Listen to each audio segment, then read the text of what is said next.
Good evening. Good evening. It's good to be here this evening with you. It is a grand experience to It be here. is. That's just another awesome day, isn't it? Yep, I agree. What are we going to talk about today? Well, I think we should continue in the Proverbs. That's a good idea. Give us some time to prepare. We're just going to go off the cuff. Yeah, I think we can just wing it. Okay, we'll just wing it. Whatever pops up on the teleprompter, we'll just go with it. I think that's the reason we're not allowed to go off into other passages, because if you and I went off to other passages that this reminded us of, we would get about one verse done. Yeah. Because that reminds me of that other passage that says this. Yeah. And that's why we are constrained, forced, required to stay. Which brings me to an observation about last week's lesson. Now, my comments were succinct. Oh, were they? Yeah, they were brief and clearly expressed. You waxed a little bit loquacious. Is that what I did? Yeah. For those who don't know, waxing loquacious means talkative. And I was the talkative one. Well, that's a good question. I think neither one of us was very succinct, and we waxed loquacious, but it's a good thing. It is a good thing. It's a good thing. So maybe today we'll be succinct, or maybe we will wax loquacious. I wondered is that a description of last week's, or is that a warning about That's this a warning week's? about this week's. Wax comes from a word that's applied to the moon, waxing and waning. Right. And wax means it's Increasing. growing. It's increasing. getting bigger, right? And loquacious has to do with talking. And So we need to wane our we need to loquaciousness. wane loquaciously. Yeah. Where will we start this week? We need to start in Proverbs 18 Why? because we left off in 17 last week. Oh, okay. Okay, well, let's see what we can find out about wisdom in chapter 8. Do you think there's anything about wisdom? I imagine we'll come across some. I suspect. Oh, verse 1. Verses 1 and 2 says, "He who separates himself seeks his own desire. He quarrels against all sound wisdom. A fool does not delight in understanding, but only in revealing his own mind." You know, the people who just kind of go off by themselves because they like their own company. And they just quarrel against it. They just argue with themselves and come up with their own decisions. And a fool doesn't even want really to know the truth, only in revealing his own mind and letting you know what he thinks. Proverbs 18:4 says, "The words of a man's mouth are deep waters. The fountain of wisdom is a bubbling brook." The mind of the prudent acquires knowledge, and the ear of the wise seeks knowledge. If we're just talking, it can be pretty deep, and may be a good place to get drowned. But if we really want wisdom, we need to look for that bubbling brook, that fountain of wisdom. And the prudent person acquires knowledge, and his ear seeks knowledge. This chapter also talks about integrity. It says in verse 3, "When a wicked man comes, contempt also comes, and with dishonor comes reproach. To show partiality to the wicked is not good, nor to thrust aside the righteous in judgment. The name of the Lord is a strong tower. The righteous runs into it and is safe." Wickedness and contempt go hand in hand, and reproach and dishonor go hand in hand. And then there's this idea that we've seen a little bit before, and that is showing partiality. Obviously, it's not good to show partiality to the wicked, but neither is it good to be negative toward those who are righteous. We don't push the righteous aside because they're righteous and show partiality to the wicked. We don't show partiality either way, to the rich, to the poor. We don't show partiality against the righteous because they're righteous. Justice is justice. The name of the Lord is a strong tower, and that's where the righteous runs and is safe. Before destruction, the heart of a man is haughty, but humility goes before honor. The first to plead his case seems just until another comes and examines him, it says in verse 17. And then 2 verses later, it says, "A brother offended is harder to be won than a strong city, and contentions are like the bars of a castle." Haughtiness goes before destruction. Pride goes before destruction, but humility precedes honor. If you're the first one to speak, what you say makes good sense until somebody else has what they have to say, and it may make what you said not seem quite so wise. Is that why you always go first? That's why I go first.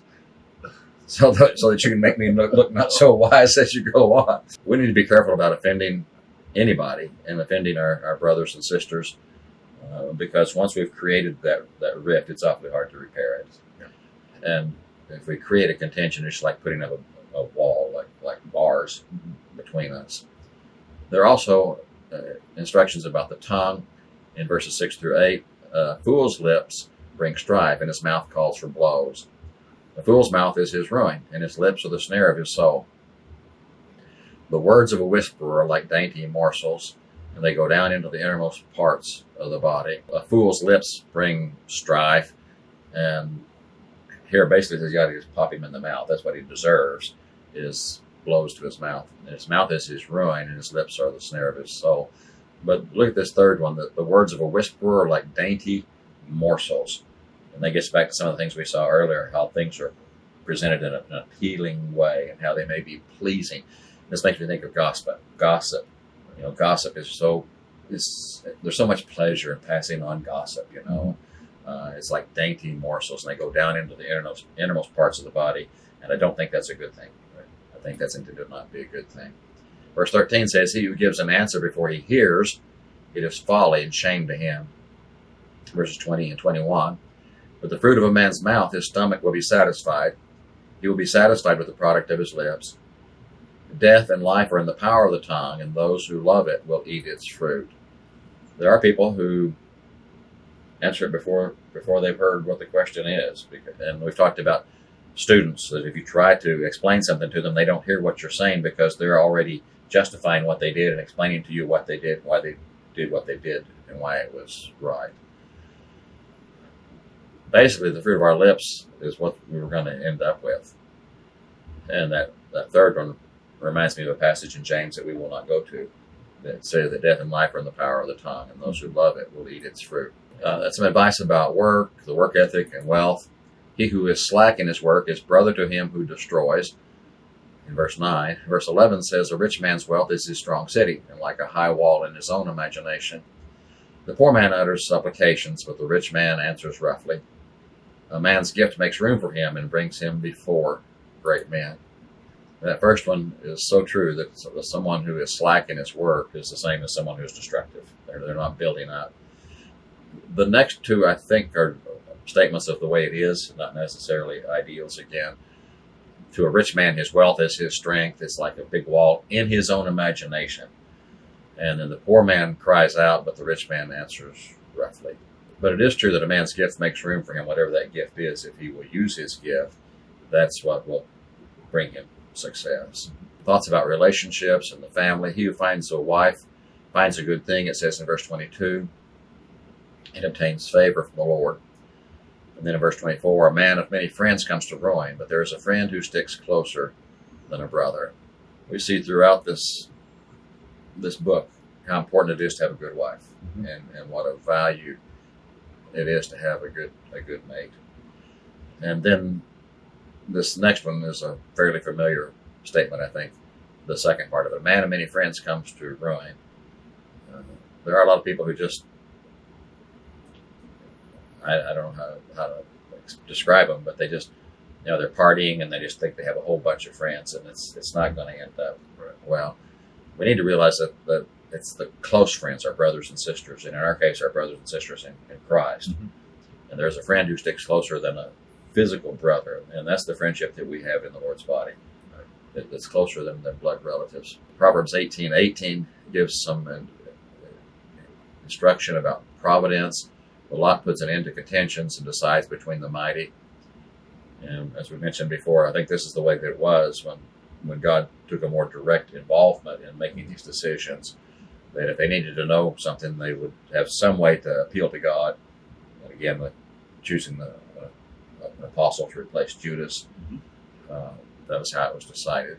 Addressing the heart, verse 14 says, the spirit of a man can endure his sickness, but a broken heart who can bear? We may get physically ill, and it's something that we're able to deal with, usually, and face.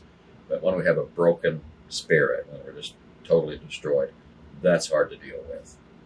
We're destroyed from within. After Proverbs 18 comes Proverbs 19. Awesome.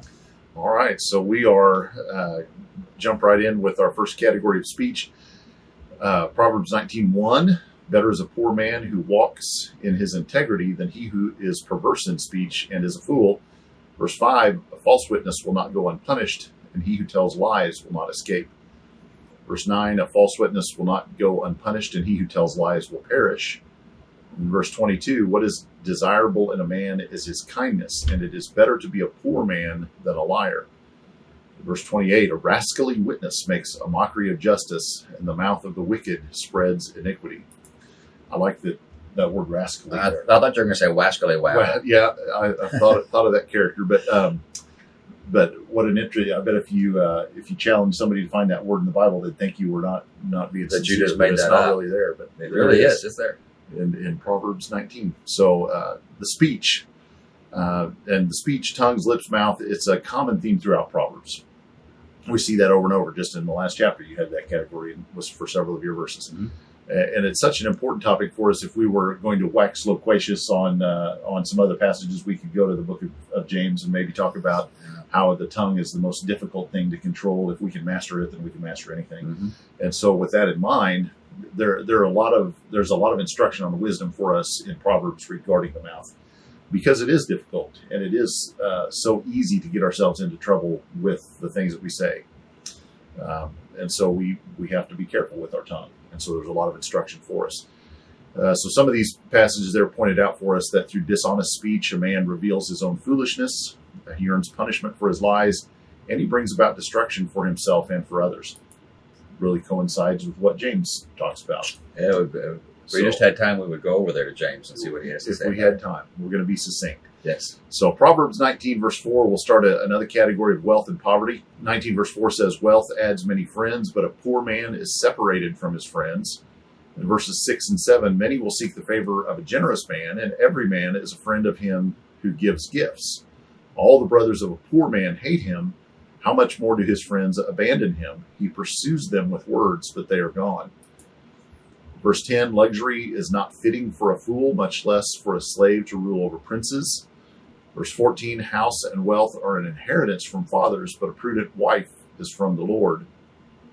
And then verse 17, one who is gracious to a poor man lends to the Lord, and he will repay him for his good deed. From these, we see that neither wealth nor poverty is an appropriate way to judge a person's character. As you mentioned just moments ago, we don't give preference to one or the other because they are rich or because they're poor. Just because somebody's rich doesn't mean they've made great character decisions, and just because somebody's poor doesn't mean they've lacked character. But what we're to get from this is that wealth is fleeting, and it brings with it many pitfalls. There are dangers associated with wealth, just as there are dangers associated with poverty. Poverty will demonstrate which friends are true, as we talked about already. And then how we treat the poor is important to God. I like that passage that said how we treat the poor is how we are treating God, and God will reward us in kind. And so if we are treating the poor, if we are using our resources to help the poor, then God's going to take note of that. I think that's important for us to understand. Jesus might say something about that along about Matthew 25 or so. Matthew 25, the last half of that chapter would be very apropos here. If we were going somewhere. Yeah. Again, the Proverbs has a lot to say about the sluggard or the lazy man. Just about every chapter, it seems, it includes a couple of verses about the sluggard. Verse 15, laziness casts into a deep sleep, and an idle man will suffer hunger. Verse 24, the sluggard buries his hand in the dish, but will not even bring it back to his mouth. Laziness brings about hunger. There's a direct correlation there. Yeah. And imagine being so lazy that you won't even lift the food to your mouth. You can make it about that far in your ears. Yeah. You want somebody else to actually feed you. You're that lazy. And it's comical almost to think about, but really it's sad. It's really sad. That is terribly sad. It's not the way we want to live our lives. Our next category there is correction or instruction, discipline. Proverbs chapter 19, verse 18, discipline your son while there is hope, and do not desire his death. Verse 20, listen to counsel and accept discipline, that you may be wise the rest of your days. Verse 27, cease listening, my son, to discipline, and you will stray from the words of knowledge. And then verse 29, judgments are prepared for scoffers and blows for the backs of fools. Again, another common theme as we've done now the last several weeks, where we've been taking sections of chapters and breaking them down into kind of categories. One category that we see repeating over and over is discipline or instruction, correction. And the willingness to accept correction is often the dividing line between wisdom and foolishness in the book of Proverbs. Those who are willing to accept correction fall into the wise category. Those who are unwilling to accept correction are fools. And so if we are interested in pursuing wisdom, then we must train ourselves to accept correction, and even dare I say, to seek out correction, to seek out. We've talked about some other proverbs about receiving advice or receiving input from multiple sources, and talking to godly people that we know are wise and hearing what they have to say, and not just relying on our own wisdom, our own thoughts on those things. It is better to accept correction than to continue to bear punishment for foolishness. So again, we see Proverbs about, the fool that just, you strike him over and over and over again, he never learns from his mistakes. If you don't like the feel of that correction, if you don't like being corrected, then accept it and move on doing the right thing, and then you won't have to be corrected for that thing the next time. So you just have to learn what there is to learn. And right. Learn the lesson and then move forward from there, and you're in a much better position than you were when you were receiving those blows from someone trying to correct you. Another category we see in chapter 19 is the family. Verse 13 says, a foolish son is destruction to his father, and the contentions of a wife are a constant dripping. Verse 26, he who assaults his father and drives his mother away is a shameful and disgraceful son. So often a fool believes his actions will hurt no one but himself. But our actions always affect more people than we think. And from these couple of verses, we see that when we make poor decisions, there is a rippling effect that goes out, and it affects the other people in our lives.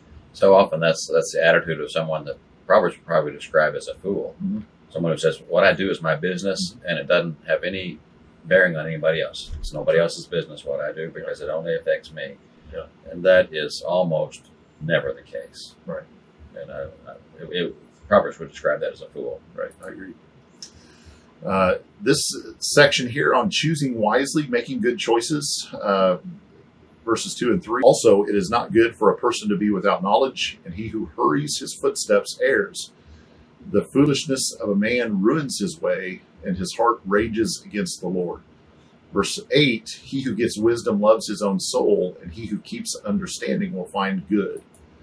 Verses 11 and 12, a man's discretion makes him slow to anger, and it is his glory to overlook a transgression. The king's wrath is like the roaring of a lion, but his favor is like dew on the grass.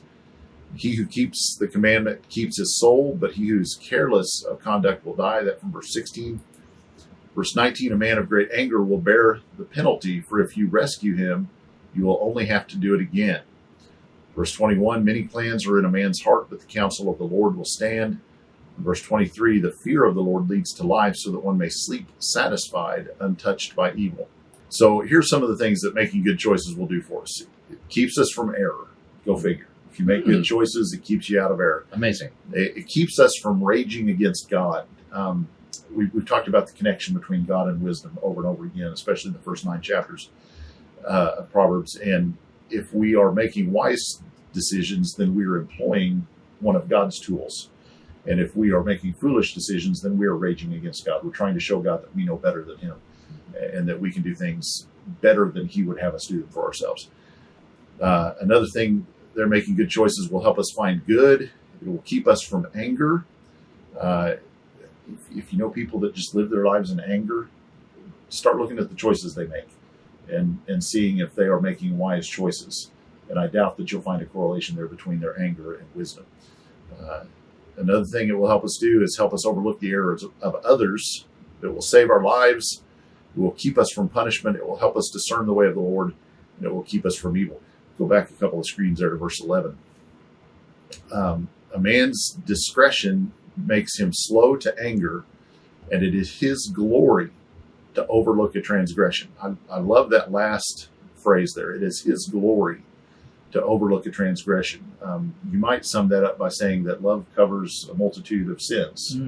If we were going to wax loquacious on that one. Yeah. But the idea of making wise choices in our lives that puts us in a place or gives us the ability to overlook the errors in other people's lives, not to excuse them or grant them clemency from things that they have done that we shouldn't be doing, but just to be able to say, I'm not going to take personal offense at that, because I've put myself in a position by my choices to where that their bad decisions don't necessarily affect me. And I can overlook their bad decisions, and I can give them some grace in my life so that so that they don't have to have that negative effect on me. And I like verse 23 that says it gives you good sleep too. Right. You Exactly. get to sleep. That's a good thing. That brings us up to chapter 20. Chapter 20. And it begins with some discussion about integrity. In verse 1, it says, wine is a mocker, strong drink is a brawler, and whoever is intoxicated by it is not wise. Verses 6 and 7, many a man proclaims his own loyalty, but who can find a trustworthy man? A righteous man who walks in his integrity, how blessed are his sons after him. Verses 10 and 11 point out differing weights and differing measures. Both of them are an abomination to the Lord. It is by his deeds that a lad distinguishes himself, if his conduct is pure and right. And then in verse 27, the spirit of a man is the lamp of the Lord, searching all the innermost parts of his being. Wine is a mocker and strong drink is a brawler, and anybody who is intoxicated by it is just not wise. Many people proclaim their loyalty, but who can really find someone who's trustworthy, who is truly loyal? And the righteous person who walks in his integrity is blessed, and even his sons after him are blessed. We've mentioned before that God does not like dishonesty, differing weights, a buying weight and a selling weight, and that kind of a thing. We're distinguished by what we do. We're not distinguished by what we say, we're distinguished by what we do. And our spirit is the lamp of the Lord, and it searches to the innermost parts of us, which is kind of like the Word of God is living and active and sharper than a two-edged sword, something like that. It talks about, this chapter talks about the nation, and again, in David's time, that would have been the king. That the same things would apply, I think, to us today. The terror of a king is like the growling of a lion. He who provokes him to anger forfeits his own life, and he who sits on the throne of justice disperses all evil with his eyes. An angry government is not a good thing, and I don't think it's true anymore.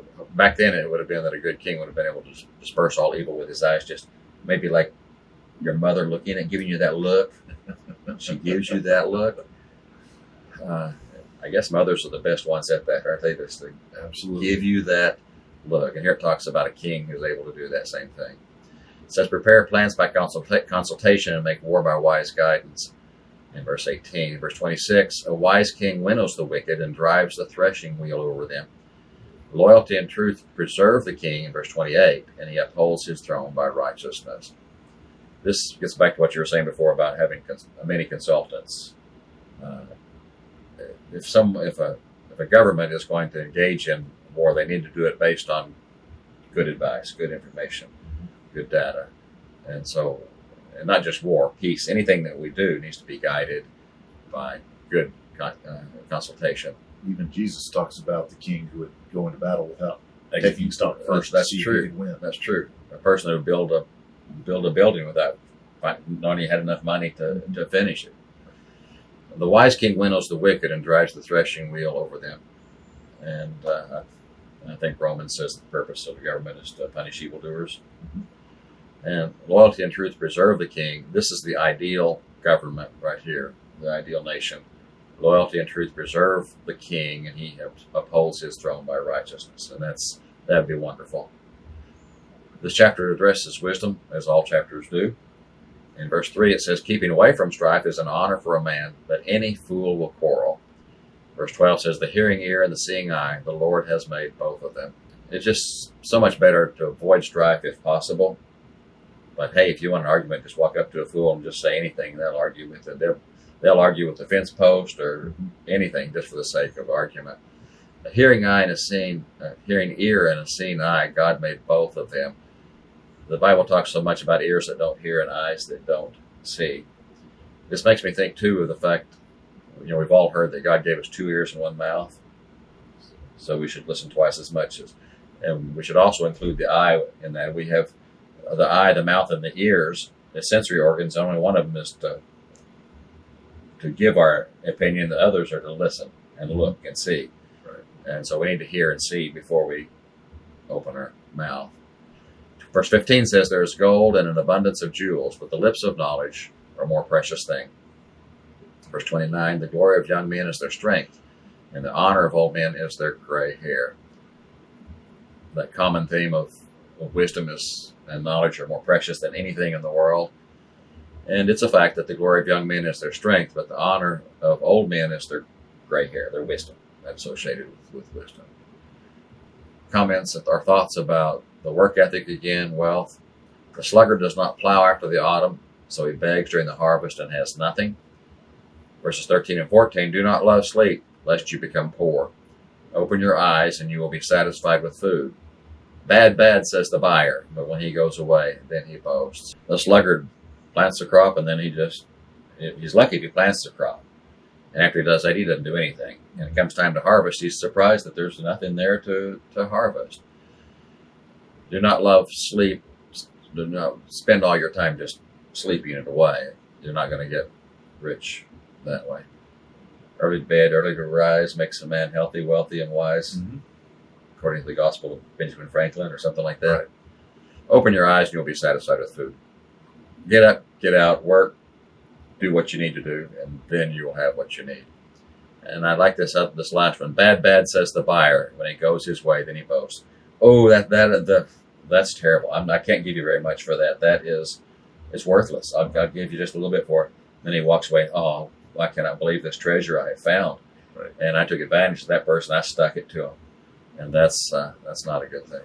Verses 16 and 17, take his garment when he becomes surety for a stranger, and for foreigners hold him in pledge. Bread obtained by falsehood is sweet to a man, but afterward his mouth will be filled with gravel.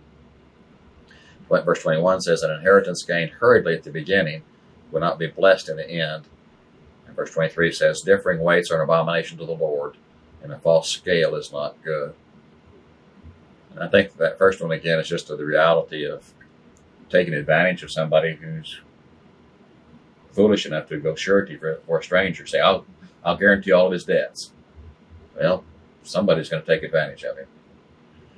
And we've mentioned that bread obtained by falsehood may seem sweet, but the end is not good.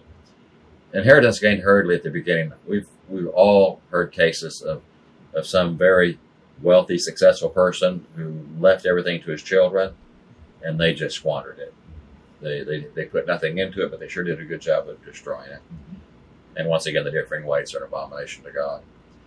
It talks about the heart in verse 5. The plan in the heart of man is like deep water, but a man of understanding draws it out. Verse 9 says, who can say, I've cleansed my heart, I am pure from my sin. And so it's better to get something out of our heart, to draw out the understanding that is in there. And then that question, who can say I have cleansed my heart, I am pure from my sin, which is a critical question for everybody to ask. Mm-hmm. Our lips, in verse 19 it says, he who goes about as a slanderer reveals secrets, therefore do not associate with a gossip. It says in verse 25, it is a snare for a man to say rashly, it is holy, and after the vows to make inquiry. It's a lesson that few people ever learn, that if I will say something to someone else, to you, then I will say something to someone else about you when the opportunity arises. Right. If I am that kind of person who is going to talk to you about somebody else, don't think I won't do the same thing to you. Mm-hmm. And so if I associate with gossips, I'm going to be gossiped about. Mm-hmm. It's just a fact. Ecclesiastes warns about being too quick to make an oath. Mm-hmm. And this says it's a snare to say it's holy, and then figure out what it involves. Before we make a vow, we need to know what we're dealing with. Talking about the family, verse 20 says, he who curses his father or his mother, his lamp will go out in time of darkness. We need to listen to our parents, and then our light will shine, because they have a lot to teach us. If we just close our hearts and our minds to them and curse them, then we won't have any light left. The chapter also talks about God's providence. Verse 22 says, do not say, I will repay evil. Wait for the Lord, and he will save you. And verse 24 says, the man's steps are ordained by the Lord. How then can man understand his way? So they're just advice about leaning on God. Look to God for direction and wait for him. This idea of instruction or discipline or correction. Verse 30 says, stripes that wound scour away evil, and strokes reach the innermost parts. We need to be willing to listen to reproof, to instruction, to correction, And that's how we're going to benefit. Which brings us to chapter 21. Chapter 21. All right, we'll jump right in. The first category here we'll see is that it talks about the Lord. Verses 1 and 2, the king's heart is like channels of water in the hand of the Lord. He turns it wherever he wishes. Every man's way is right in his own eyes, but the Lord weighs the hearts. And then verses 30 and 31, there is no wisdom, no understanding, no counsel against the Lord. The horse is prepared for the day of battle, but victory belongs to the Lord. It's interesting that the first two verses and the last two verses in this chapter both mention the Lord. Yeah. And in the beginning there, the sovereignty of the king is compared to God. And so we could kind of put that one under the nation category that you talked about, where it's comparing the king to God. But God there stands as the example of the one who is sovereign, that can speak and it will be done. We also see from this that we can only look at a person's actions, but God can view the heart. And I might be able to make some assumptions about your heart based on the actions that I see from you, but God really sees the heart. He understands what's going on in there and can discern things that we can't. The final two verses of the chapter remind us that it is foolish to fight with God, and it's also foolish to fight without Him. So it's foolish to go into battle against God, but it's foolish to go into battle against anyone else without God. And so we've got to remember to always be on God's side. The next category here is arrogance. Verse 4, haughty eyes and a proud heart. The lamp of the wicked is sin. Verse 24, proud, haughty, scoffer are his names, who acts with insolent pride. Humility is required for attaining wisdom. It's just, they go hand in hand. Pride is an insurmountable obstacle to a path of wisdom. If we are going to pursue wisdom, we must have humility. And if we are going to maintain arrogance or hang on to our pride, then wisdom will always be outside of our grasp. It has to go back. It relates, I think, directly to the subject of correction and discipline that we've talked about. The reason many will not accept correction or discipline is because they're too proud. They're arrogant. They think their way is correct. And that is so critical. 200 years ago, they didn't have PowerPoints. Did you know that? Well, I wasn't around, but I assume so, yeah. And so preachers had to have ways to make a lasting impression on people. And that's one of the reasons we came up with the 5 items of worship and the 5 steps of salvation, is because you could learn them that way. Mm-hmm. And they're fine. There's nothing wrong with those. But as far as salvation is concerned, we figured out that there's a 6th one, and that is to be faithful until death, mm-hmm. To walk in the light. And there's really one that precedes hearing, and that is humility.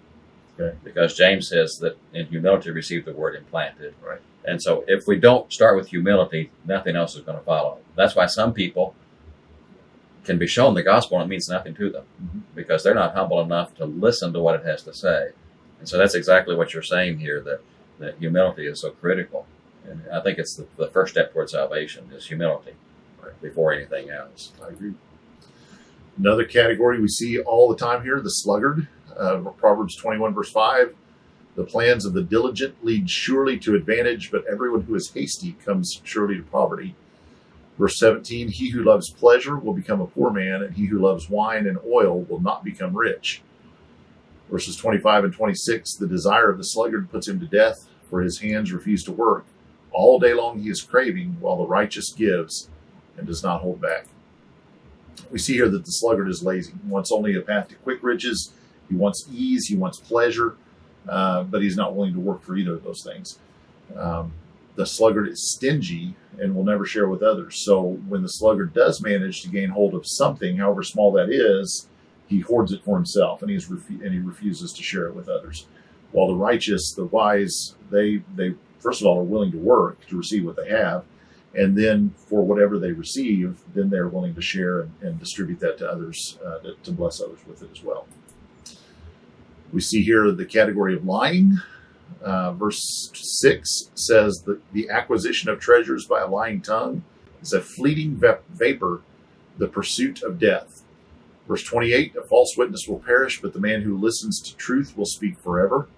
And verse 23 then says, he who guards his mouth and his tongue guards his soul from trouble. So I put the two, verses 6 and 28, that are kind of negative ones together, and then that third one really takes it from the other direction, about guarding our mouth and our tongue to guard ourselves from troubles. The gains made from lying will not last. If you tell a lie, you're going to have to tell another one. And then you're going to have to tell another one. And you're going to have to keep track of all those lies. And eventually it's going to unravel. And when it does, it's going to be a big mess. I never was a big fan of the Lucille Ball show. Yeah. Because she would tell a lie, and then she would tell another lie. Instead of just telling the truth, she just kept getting deeper and deeper into trouble. Yeah. And you see that often on shows, that just tell the truth. Right. Because it takes another lie to cover the first lie, and it just gets worse and worse and worse. A lie in the sense of deceiving or creating a situation that's not accurate. Right. And so if we can just learn that last part there, one who employs the truth will live a better life. Yeah. You're just happier with the truth. Yeah. Always. Yeah. Another category here, this is a major category in this chapter, justice and righteousness. Verse 3, to do righteousness and justice is desired by the Lord more than sacrifice. Verses 7 and 8, the violence of the wicked will drag them away because they refuse to act with justice. The way of a guilty man is crooked, but as for the pure, his conduct is upright. Verse 13, he who shuts his ear to the cry of the poor will also cry himself and not be answered. Verses 15 and 16, the exercise of justice is joy for the righteous, but is terror to the workers of iniquity. The man who wanders from the way of understanding will rest in the assembly of the dead. And then verse 21, he who pursues righteousness and loyalty finds life, righteousness, and honor. God prefers justice and righteousness over sacrifice. Again, there are several passages we can think about. I'm thinking of 1 Samuel 15, and I'm thinking of Hosea, and I'm thinking of Micah, and some other passages that we won't bring in. Basically, to obey is better than to sacrifice. Right, and loyalty better than the fat of lambs. So God prefers justice and righteousness over sacrifice. He doesn't want our meaningless worship.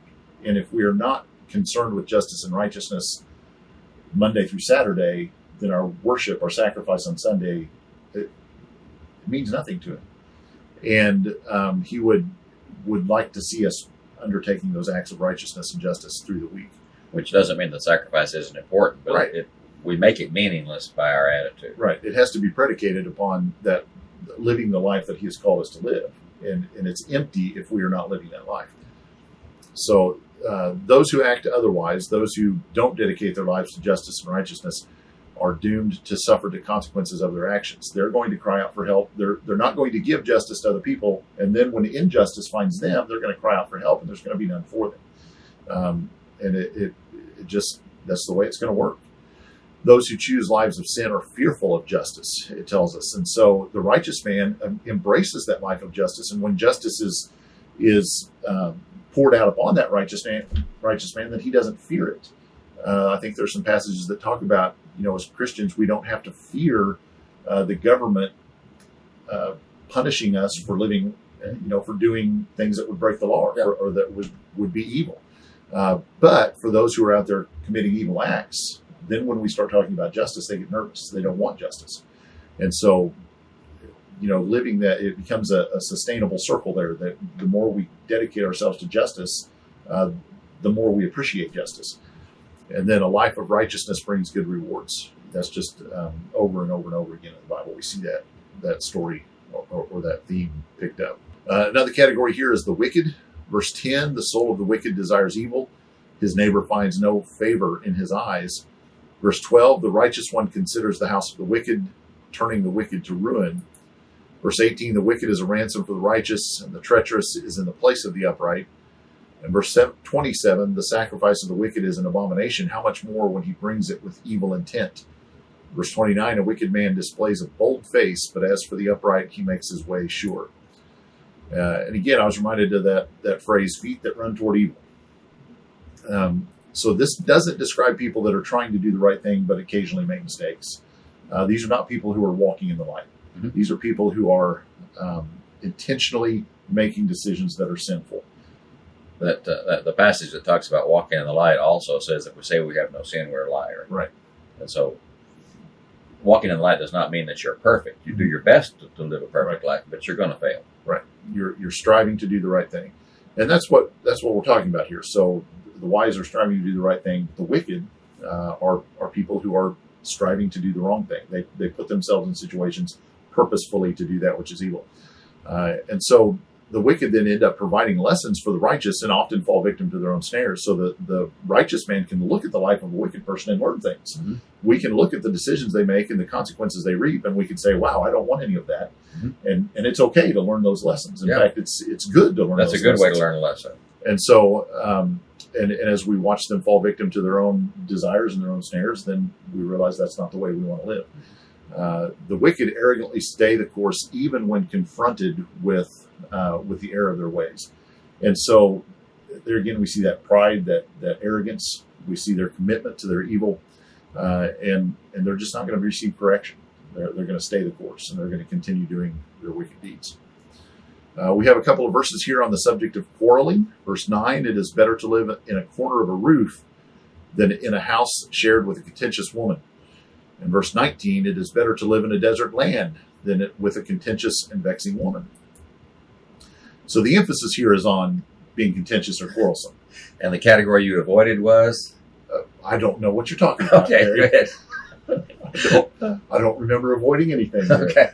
The emphasis here is on that being contentious and quarrelsome with one another. And the examples used are in that marriage relationship, but it's written by man, so sure, written from his perspective. The same thing could be true. You could put a husband in there right. instead of a wife. Absolutely. I'm sure it is equally true. It is equally reversible. It is. No woman would want to live with a man who is contentious and quarrelsome. Exactly. So we're okay. The emphasis there is on getting along with one another and taking care of each other rather than being contentious. Okay, good. Right.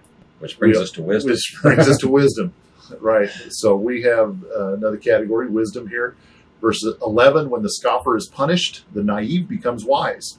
But when the wise is instructed, he receives knowledge. Verse 20, there is precious treasure and oil in the dwelling of the wise, but a foolish man swallows it up. Verse 22, a wise man scales the city of the mighty and brings down the stronghold in which they trust.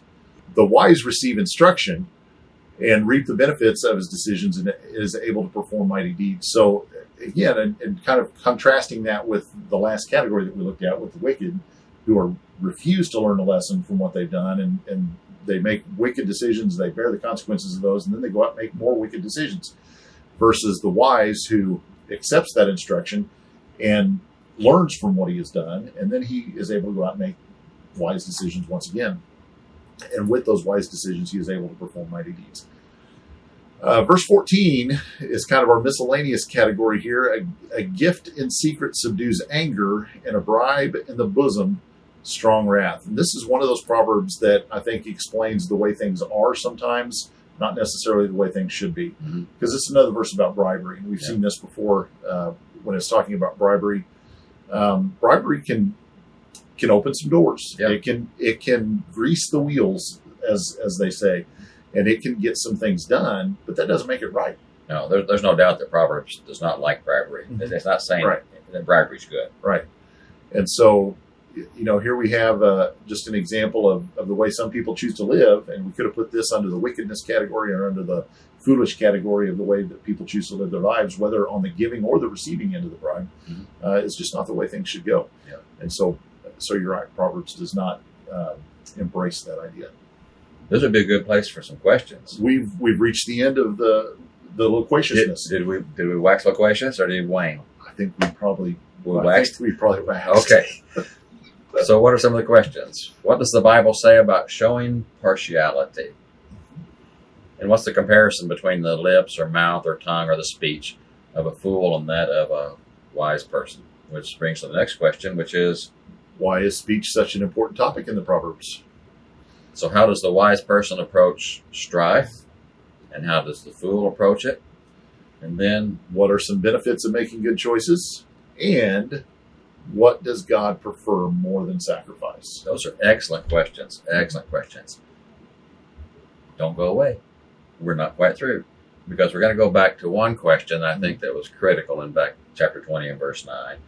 And it is, who can say, I have cleansed my heart, I am pure from my sin? And that's something we need to reflect on all the time. Mm-hmm. And back in Psalm 24, verses 3 and 4, David asks, who may ascend into the hill of the Lord, and who may stand in his holy place?